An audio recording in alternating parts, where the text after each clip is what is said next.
That 122,000 runners get hit by a car and end up in the hospital every year. Created live on Fireside.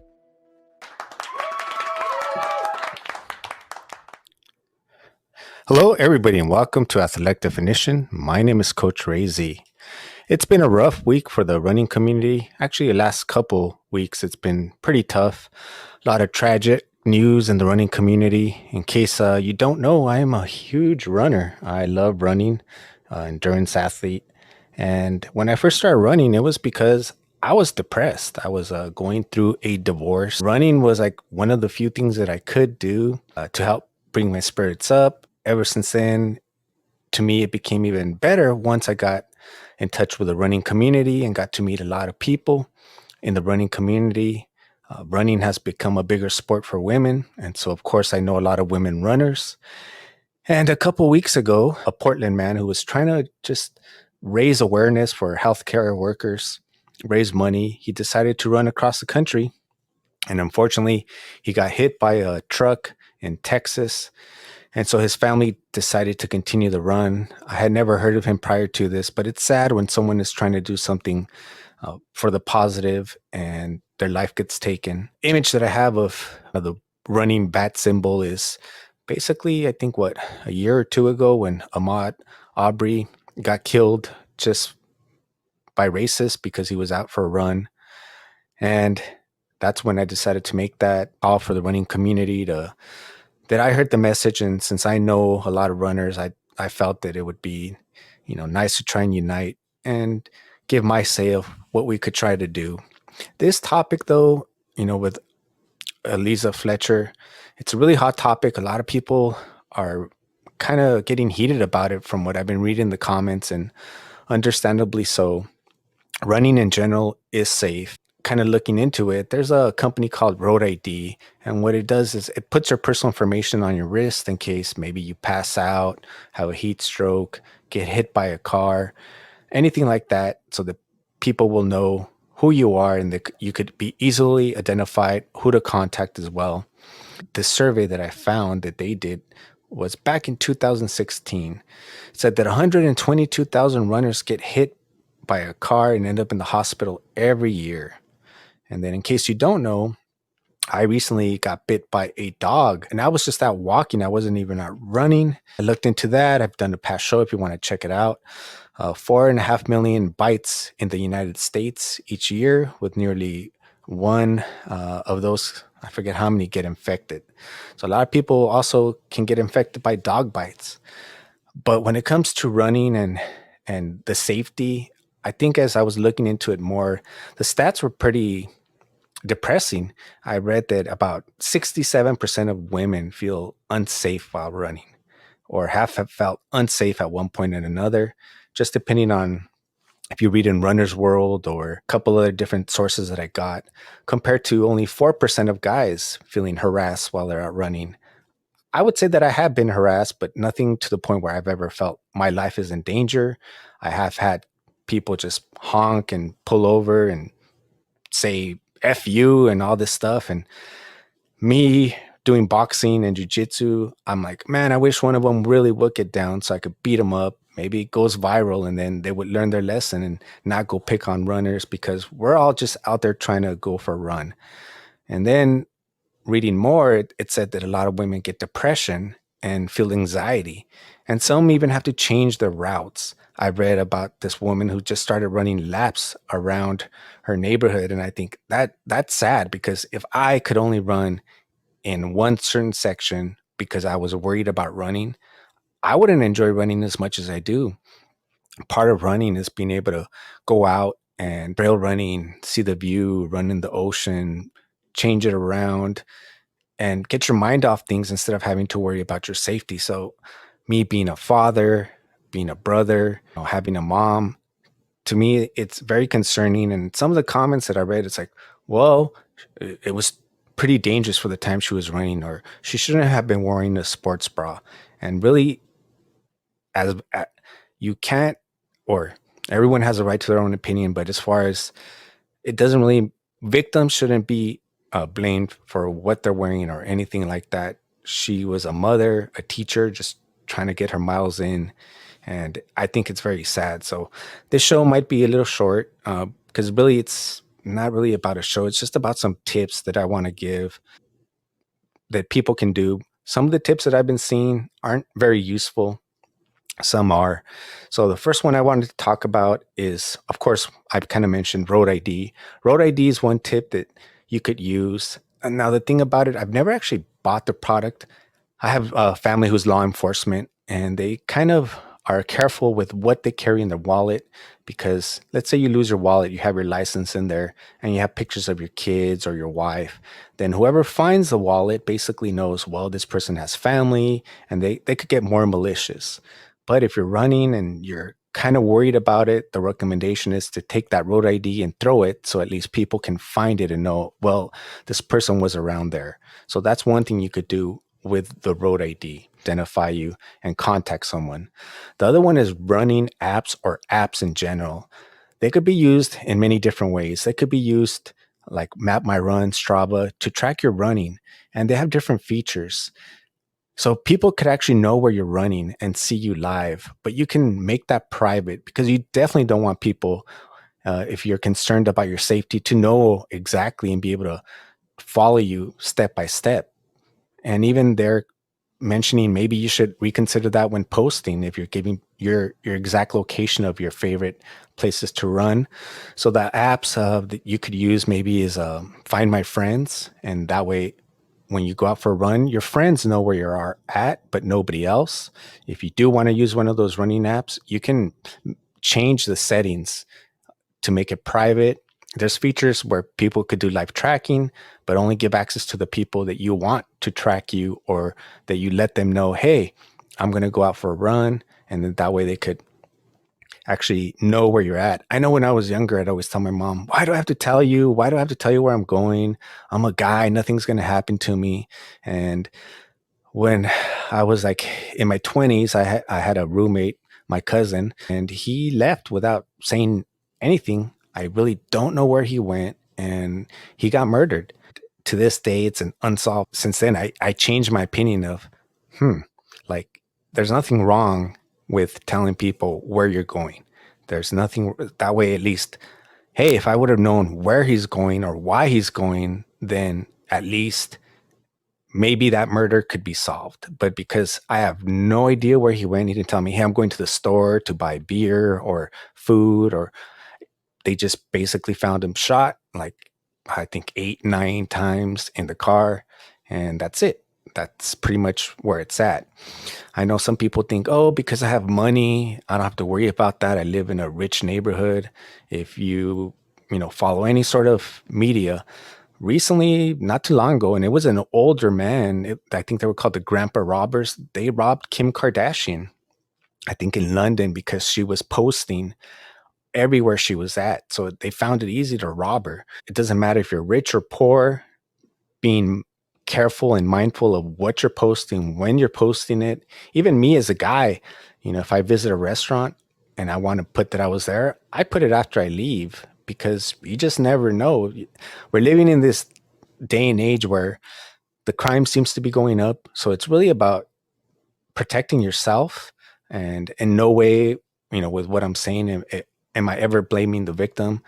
But I definitely think that if we can do anything, it's to better protect ourselves. Let people know where you're going in case anything happens. One of the more basic things that you could do is run with a whistle to get attention. That's just going to bring attention. And that I'm kind of like 50-50 on it because if you make enough noise, some people will get deterred, but also making noise isn't really going to stop anybody if they're really have malintent as well. Whistle, I'm like 50-50 on it.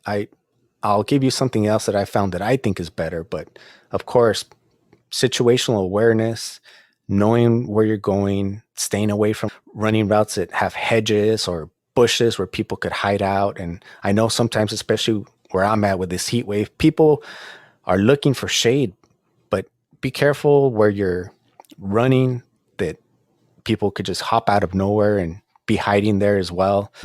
Me personally, I don't really know if it's illegal or not illegal, but I like running towards where I can see the vehicles coming I never run where the cars are behind me because if say they've been drinking or on drugs or they're swerving or they're going to get out of the car and try to do something, I can't see behind my back. So I always run towards traffic, and I've never been told by a police officer don't do that, or that's illegal or anything like that. So I recommend doing that, of course, with precaution and everything else.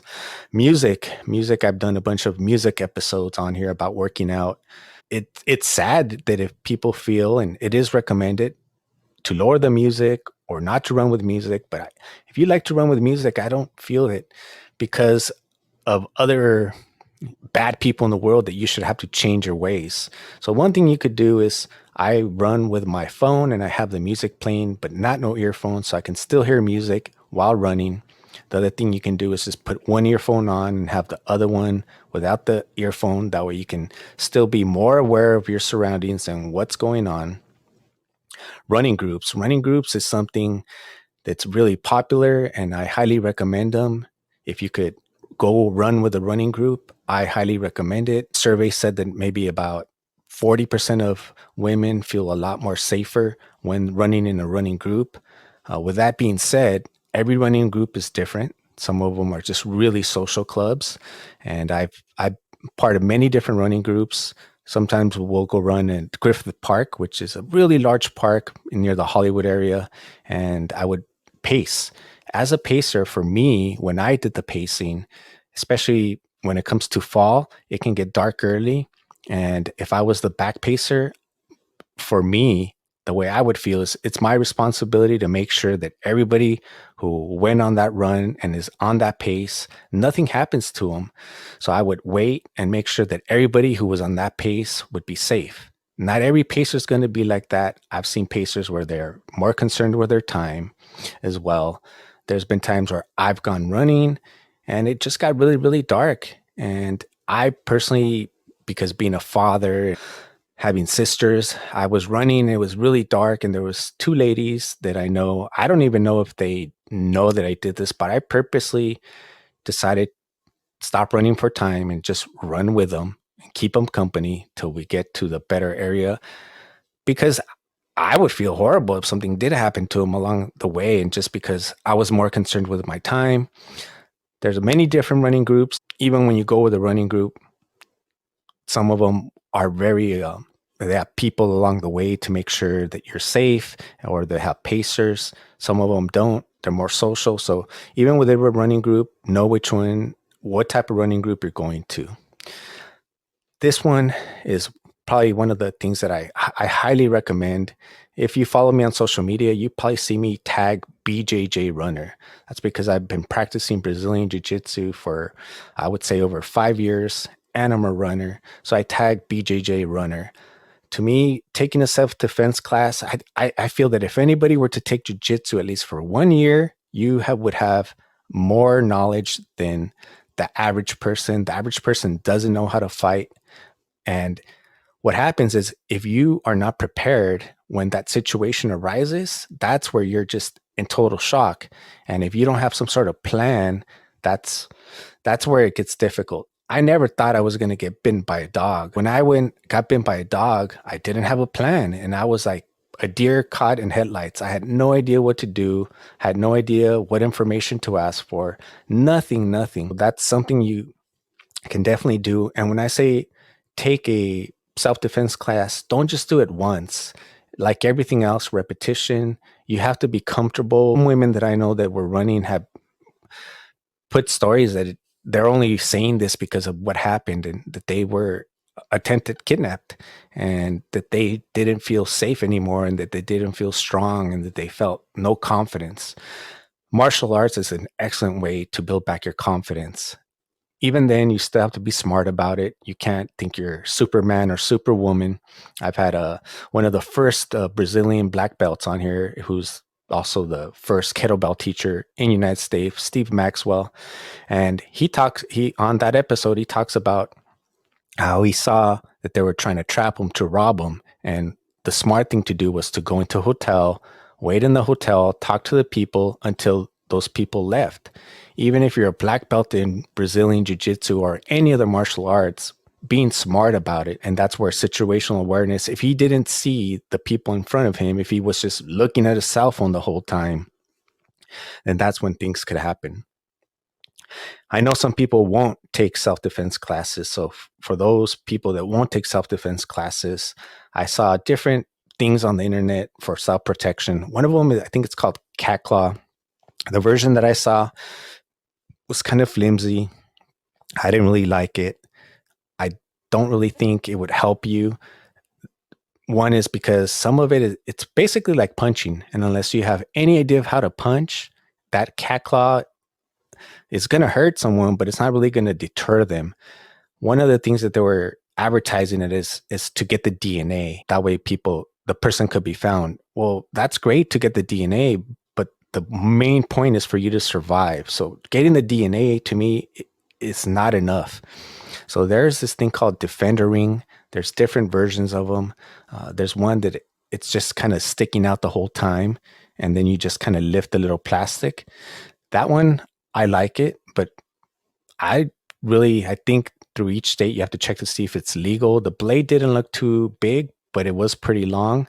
Then they have this other ring, a Defender Ring as well, and it comes in different colors. I think gold and silver, and it had like you could change it, but it had like a little flower. So as soon as you feel something or you get this feeling something, follow your gut, and then you can unscrew the top part really quick and it turns into a blade. So I really like that because you don't really have to be skilled martial artist or professional boxer to be able to take that little blade and just stick it wherever. In that type of situation, it's just going to be reaction if you're not trained. So the reaction would be just to stab them with it wherever you can and get away. So you can look into Defender Rings. Also, keep in mind that some of these things are just going to be junk. They're not going to be useful. So do your research before you buy a product as well. That cat claw, unless they made it better, it has a little strap so that you can put it in between your fist and then little claws come out. But I don't feel that that was effective unless they made some better changes to it. There's also a thing called the self-defense siren, which I believe is legal in almost all 50 states. And it's really just a really loud siren that it's supposed to deter someone. And besides the siren that it deters a person, it gives off another noise so that people will look around.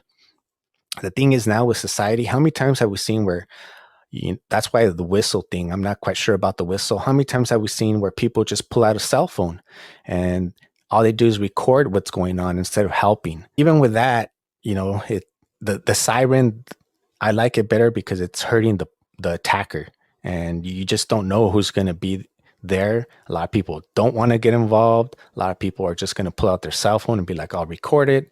And so something that actually will deter the attacker instead of you having to depend on just standing by and watching and recording.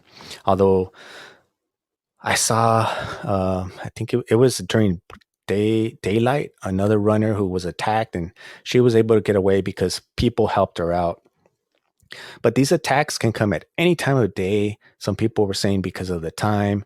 And if you look back on the cases of runners being killed, it happens, or kidnapped, it happens in 5 p.m., 4 p.m., early in the morning. It doesn't really matter the time. Me personally, I have been robbed at gunpoint while I was at work at like 1 p.m. So the time does not matter. No one should be blamed because of the time that they want to go out and exercise. Me right now with my busy schedule, even if I want to run with running groups, which I really enjoy and love, I can't. I have to go on runs at my own time. And right now, to me, if you want to be safe and get away from cars, one of the safer places for me is the bike trails. But now with the homeless problem going on and it's growing and growing, and not that all homeless people are like this, but I've seen on the news more attacks from homeless people. A bunch of the homeless people live in the bike trails on the underpass of the freeway. As I'm running through there, I'm like, man, I don't feel too safe running through here. I can imagine if I was a female, how I would feel unsafe running through here. Be careful wherever you run. It's like I said, situational awareness. This one, minimal runners, meaning they don't like to carry a lot of things. I don't like to carry a lot of things. Some people like to carry backpacks, hydration bags, but me, I like to keep it where I'm hardly running with anything. And some people like to run with caps. So this is called a snap cap, a sap cap. Sorry about that. They run about maybe $18 to $20. And the only thing I would actually like to get my hands on one to try it out. I don't know how heavy they are, but they look like regular caps and they come in different colors. But in the front of the cap, there's a lead sewed on. So if you're running and someone attacks you, you just grab your head and whack them. And they're not going to be expecting a lead to hit them across the face or wherever you hit them. That way you can get away. So that's something that I would recommend. I'm going to look into it as well. Also, I would say that, from being attacked and being, I've been robbed so many times coming back from a run at Griffith Park. There was people in my car breaking in, and it could happen when you're running, when you're done with a run. And as I was getting closer, I'm like, oh, because I've had my car broken into so many times, or I was mad from all the previous times, and I'm like, yes, I finally get someone. I'm gonna run up and just break their legs. And then I saw a Suburban parked right next to him with the doors open, and I'm like, I don't know how many people are with him. It was really dark, so I'm walking towards my car when I realized it could be a bunch of them. And instead, I pulled out my phone, called 911. I reported it. But what happened is, depending on where you live in the United States or in what part of the world, I had to be transferred from the police station to three different stations for the area that I was at. By the time they did that, they got away. And from being robbed and different situations like that happening to me, it's going to be a time between where the police get there. And so you need to be able to defend yourself, and you need to be able to have a plan of what you're going to do if something like that were to happen, because not having a plan, it's just going to, it, it's going to make it more where you're just going to feel really helpless. And through training and training and training, jujitsu, some of the things have become instinct. And that's really what you want, where you're not even thinking about it. It's just your natural instinct. Like, this is what's going to happen. I know myself, I've thought, oh, I'm never going to get bit by a dog. I could outrun a dog. And just my thoughts of me being so badass prevented me from having a plan. After being robbed at gunpoint more than once, really, there's nothing you can do against a gun. When it's your time to go, it's your time to go. But there's things you can do to try and at least give yourself a better chance. Carrying an extra wallet that has nothing to throw it, carrying an extra set of keys. Oh, you want the car? Here, take the keys. My situation was, I was inside a van. I was looking for the next direction. I was driving for a medical company. So I took medicine to patients, and I was looking at the next route. And while I was looking at the next route, when I looked down, I had a chain that my dad gave me, and they wanted it. So the person ran up through the window and grabbed my chain and yanked it. And the chain was pretty thick, so it didn't break. So my head was sticking out the window. And when it was sticking out the window, I saw the gun right through the door pointing at me. And then the other person runs up through the right-hand side of the door, of the other door. And so I had two people, and I don't know if the other person has a gun, but I know for sure the person on the left has a gun. So I did what they said. I gave them the jewelry. I got robbed. Once again, police. By the time they came, then they pretty much told me there's nothing that they could do, that they probably won't find them. Self-defense was one of the things that I felt that I could do for myself, help regain my confidence, because you don't want to go out looking or feeling like a victim. You want to walk with confidence, run with confidence. People are looking always for the easy victims, the people that are distracted in general. And I would say that if you're, committing those type of crimes, you probably don't have any sort of real plan. And Mike Tyson is known for saying everyone has a plan till they get punched in the mouth. So if the person doesn't have a plan and they attack you, and you could surprise them by hitting them with that defender ring or hitting them in the groin or doing whatever you got to do, you're going to surprise them. Hitting them with a hat that has lead in it, anything to do to look out for yourself and be able to return to your family. I'm just saddened by this, like many people. I almost didn't want to do the show because as I kept reading more and more comments, I see people arguing and people leaving negative comments on people just, saying their condolences. And I go about it in a couple different ways. One is I feel bad for the people that are just trying to be positive and leave their condolences. But I also feel bad for the people leaving those negative comments because I think, how bad is your life that you're taking the time out of your day to try to ruin someone else's day, or how miserable your life has to be where you're taking enjoyment out of trying to bring someone else down. So I feel bad for both people. And like I said, I almost didn't even want to do anything about it, but I want to do more because I'm a huge runner and I want to do more for the community. So I'm going to reach out to some of my jiu-jitsu black belts and brown belts, and I'm going to see actually demonstrate some things you can do that are for yourself for protection, and see if I could somehow air it and talk at the same time on the mic. But if I can't do that, at least as a show, I'm definitely going to do it for my running community. Even before this, I've done many different self-defense seminars completely free for women to come. That's why I love jiu-jitsu. Jiu-jitsu is supposed to be for the weak, not this. It's supposed to be for the weak to defend themselves against the strong. So it doesn't really matter how big the person is. Your arm can only bend so many ways. Your neck is still gonna be able to be put to sleep. And so that's why I feel jujitsu is so effective. Boxing, yes and no. There's a good chance of you breaking your hand on the street. That's why I do like Muay Thai. You use knees and elbows, and even if the person is bigger than you, I feel that that increases your chances of knocking them out, or at least deterring them enough for you to get away.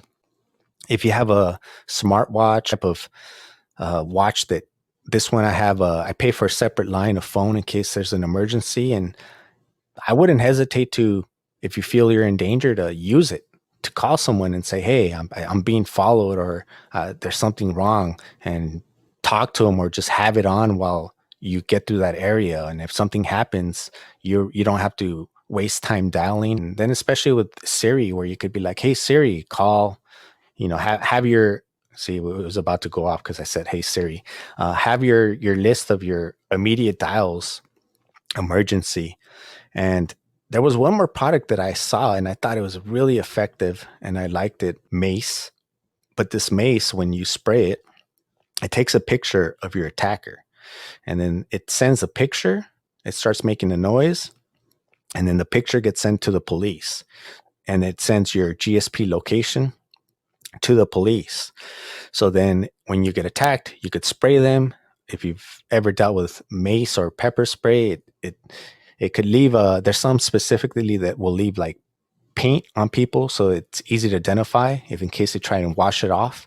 But with you being spraying them, and then the picture automatically snaps when you spray it and sends to the police, I really like that. I thought that's very, very cool. I don't know the price on that. I was trying to get more information, and on a follow-up show, I'll try and provide more, because it's not just violence.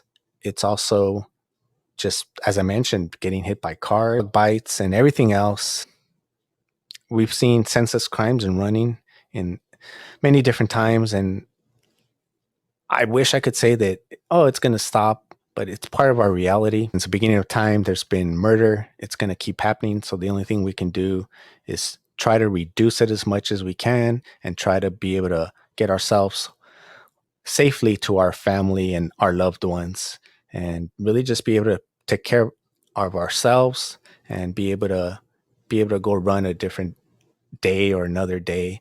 I really don't want to hear about, female runners or any runners not feeling safe enough where they have to only just run in one lap in front of their home, because running anywhere else, they no longer feel safe. I really don't know else what we could do. If anyone has some good ideas of what we could do, you're more than happy to hop on stage and let me know. Catcalling is not illegal. Honking is not illegal. It happens a lot, but maybe as parents, we could teach young men and young ladies maybe more how to approach each other and maybe not harass. And I'm not saying everybody does it, but obviously there's people out there that don't have any social skills, and maybe that's the only way that they can do it. And I really don't know what the purpose of honking is unless you're in the way, because I get honked at a lot when I'm out running, but I really don't know what that means. I would say maybe reading the percentages of if only 4% of men feel harassment, I feel that I would get I would get harassed enough when I go out running, which is pretty strange, but maybe it's because I live in LA and there's just a bunch of weirdos here. They do call it the city of Los Scandalous for a reason. I look forward to being able to get together with my jujitsu family and maybe some of my Muay Thai friends as well, and see what we could come up with for specific techniques for when you're out there running for self defense. But in general, if you just and I know it could be intimidating to try something new and you may not want to do it, but I highly, highly recommend Brazilian Jiu Jitsu and Muay Thai because they're just so effective. I'm at a loss for words when it comes to this topic. I just because I know so many female runners and I see how it's affected them, with having a daughter and having sisters, I'm like, man, that like I don't need some other burden in my mind to be even more worried about them when they're out running. So look out for each other as a running community. Take care of each other. Take care of yourselves. If you speak Spanish, I will be back later with my friend Manning, who is he's probably one of the most active persons I know out there. He does a little bit of everything: soccer, jujitsu, boxing. We actually met boxing, and now he's a brown belt in jujitsu. And I'm just trying to spread basically to stay active for everybody, but it's tough for me to tell you go be active if you're fearing for your life or your safety. That's not what working out's supposed to be. And it's kind of like when United States got attacked by terrorists and everybody's like fearing for their safety, and it's like we can't let the bad people win. We have to continue to do what makes us happy. We cannot live in fear, and the best way to not live in fear is by doing something to empower yourself, to have a plan, to be prepared. Man, there's a great Nelson Mandela quote about fear that I wish I knew it, but it seems great for this conversation, but I can't recall it. Don't let fear take over your life. Do what you need to do to keep doing what you love. Sometimes we might have to make little slight changes. Like I love running with music. Well, keep running with music, but only one earphone. Or I'm not saying don't do it. Find ways to keep doing it, what you do, so that the crazy and deranged people out there don't win. And at the same time, you can enjoy your sport, whatever it may be, to keep you active and keep you healthy. And so that when we're out working out on the way to the gym, I've mentioned this in other shows and even in gyms, it seems to be happening more and more where in Texas, I think it was at Alley Fitness. There was a random shooting of some. I thought it was going to be connected to like some sort of love triangle or drugs, but it turned out it was just a random shooting. Some guy just got shot over here in, I forget where, it was up north in California. After, there was a fight on the basketball court, and then they took it outside, and someone got shot. And I just keep hearing about this, so it seems like it's getting more unsafe even just to go to your gym or anywhere.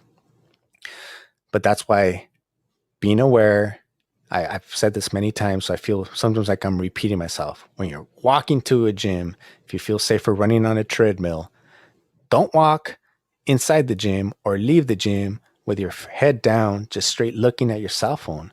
It it only takes you a couple minutes to walk to your car. You could wait to look at your Instagram story or your Snapchat or the text message or whatever might be going on, just so that you can get safely in the car and then lock the car. Because I too, I've had a lot of, I guess, unpleasant situations come my way where they attempted to carjack me, and if it wasn't for my locks that automatically close, I would have been carjacked or who knows, maybe been killed. There was like at least 20 gang members that try to just They surrounded my car and they tried to open the doors. But that, if I would have been looking at my cell phone, if I would have been just distracted, it would have been over. And I had to, of course, I didn't want to run anybody over, but if I didn't hit the gas, I was going to be in a bad situation. So I hit the gas and I was able to get away and live to talk about it. But these situations are definitely scary. It's nothing that you can really prepare for, but being aware is the best thing that you can do and not being distracted. Wish I had more insight and more words that I could let people know how to be safe all the time. But it's just life, and with the way the economy is going, unfortunately, I see crime increasing. I'm not trying to be the bearer of bad news, but right now, uh, with all this uncertainty, crimes will rise. So we need to be extra vigilant and be aware of what's going on. I want to thank everybody who joined me here, Elizabeth, Diane, Chris. Appreciate you being here in the audience. And as I mentioned, I usually I usually have my shows on Friday. Been working so much, been doing so much. So today I'm trying to fit in two shows, my English and Spanish one. I was going to do one more, but honestly, with what's going on and reading the comments, I just, I don't know. Maybe also because I haven't been working out because I got cleared to work out. I went crazy for 3 days and then I had to go back to the doctor and he told me take time off again. So now I'm finally able to start working out.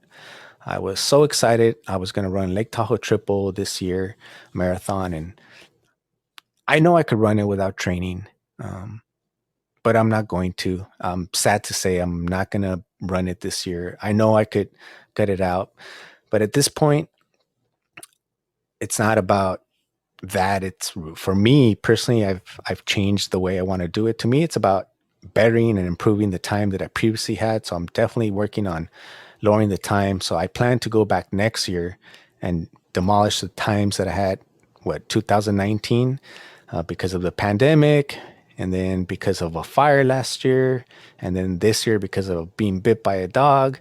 I'm going to have to defer it one more year. I don't think I've been feeling the same without working out. I feel like something's missing. And even though I try to work out, it's not the same when you can't do what you're passionate about it. So maybe you know, that's why hearing the news of a runner get killed, trying to do something good for the health workers, and then after the kidnapping, it just has made me a little bit sad. So today, even though it's like 100 something degrees right now, I was going to go for my first run and I don't know how long. And hopefully that'll make me feel better, bring up my spirits. And then I could bring more positivity because when I first started the show, that, and it's still the same. I wanted to bring positivity. I wanted to be able to hope to people who feel down and depressed. If you don't know why I started running, is I always liked running, every sport growing up, running, but it wasn't like a passion. And when I would run, it would be like a love hate thing.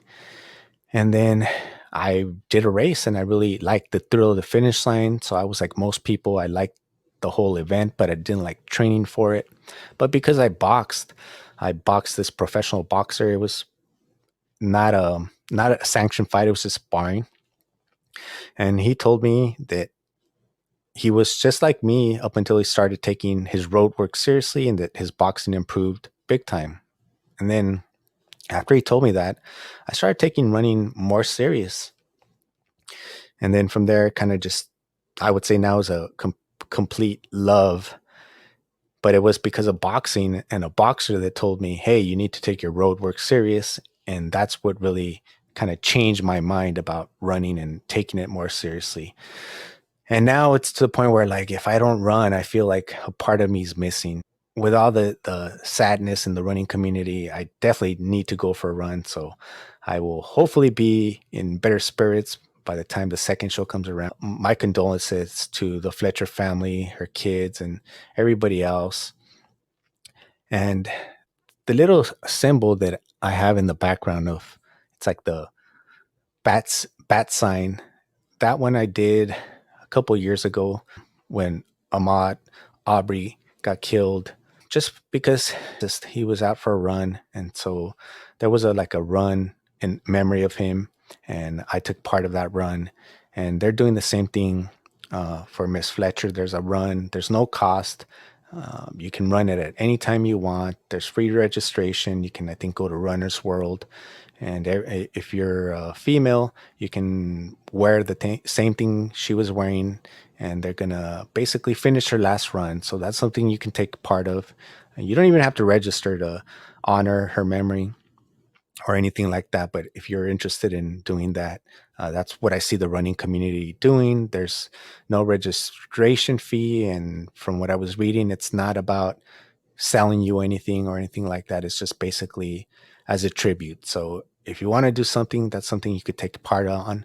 I believe it starts tomorrow. I think it goes on for a few days. So you could look into that if you want. I will put the link on the show notes if anybody wants to take part of it, or you can just go to the Runner World Instagram and you'll see the link there. And it's just basically a tribute to her. Once again, thank you everybody for joining. I will see you later on. This has been Coach Ray, Athletic Definition.